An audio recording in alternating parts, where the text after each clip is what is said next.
আসসালামু আলাইকুম। আমার কুকিং স্টুডিওতে আপনাদের স্বাগতম। আজকে আমি আপনাদের দেখাবো খুব ইউনিক এবং মজাদার একটি রেসিপি। আমার আজকের রেসিপি মোগলাই চিকেন।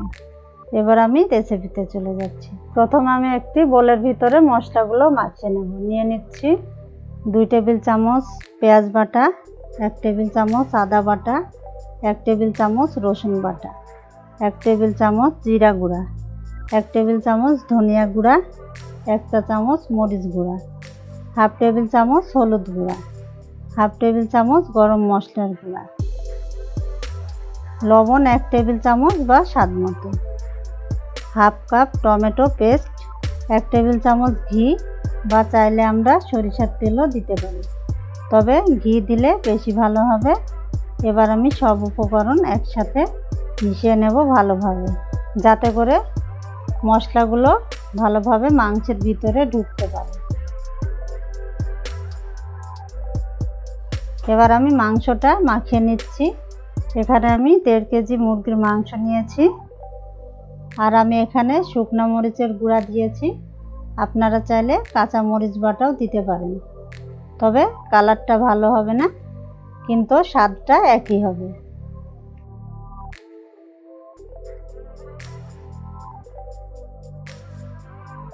এবার রেখে দেব 1 ঘন্টা। 1 ঘন্টা পর আমি চুলায় কড়াই দিয়েছি। এবার তেল দেব 100 গ্রাম, দিয়ে দেব 1 কাপ পেঁয়াজ। আমি ভালোভাবে ভেজে নেব, ঠিক যেমন আমরা বেরেস্তার জন্য ভেজে নিই, এবং চুলার হিটটা মিডিয়ামে রেখে।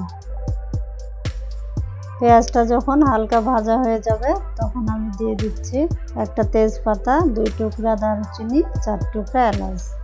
এবার ভালোভাবে পেঁয়াজটা ভেজে নেব। যখন আমি দেখব পেঁয়াজটা ভাজা হয়ে গেছে তখন ম্যারিনেট করে রাখা মাংসগুলো দিয়ে দেব। চুলার হিটটা হাই হিটে দেওয়া যাবে না, তা না হলে পুড়ে যাবে। এবার 8-10 মিনিট ধরে ভালো মতো নাড়তে থাকবে।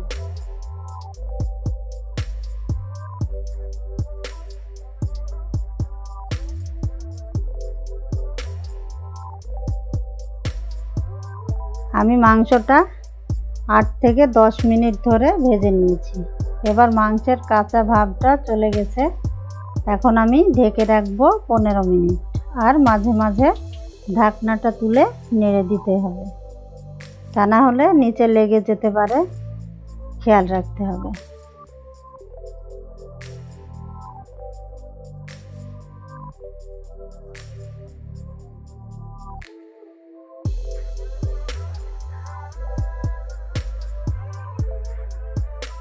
পনেরো মিনিট পর মাংসটা ভালো মতো নেড়ে দিয়ে দিচ্ছি হেভি ক্রিম 1/2 কাপ।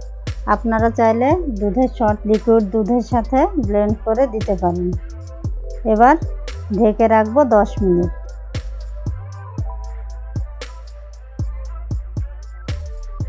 10 মিনিট পর ঢাকনাটা তুলে ঘি দিয়ে দেব 1 টেবিল চামচ এবং কাঁচামরিচ 5টি। তারপর ঢাকনা দিয়ে 5 মিনিট হালকা হিটে রেখে দেব, যাতে কাঁচামরিচের ফ্লেভারটা রান্নার ভিতরে যায়। হয়ে গিয়েছে আমার মোগলাই চিকেন রেসিপি। সময়টা একটু বেশি লাগলেও অনেক সুন্দর একটি রেসিপি। আপনারা অবশ্যই বাসায় ট্রাই করবেন, দেখবেন অনেক ভালো লাগবে। আশা করছি আমার এই রেসিপিটি আপনাদের ভালো লেগেছে, আর যদি ভালো লেগে থাকে তাহলে লাইক কমেন্ট করবেন এবং আমার চ্যানেলটি সাবস্ক্রাইব করবেন। আজকের মতো বিদায় নিচ্ছি। আল্লাহ হাফেজ।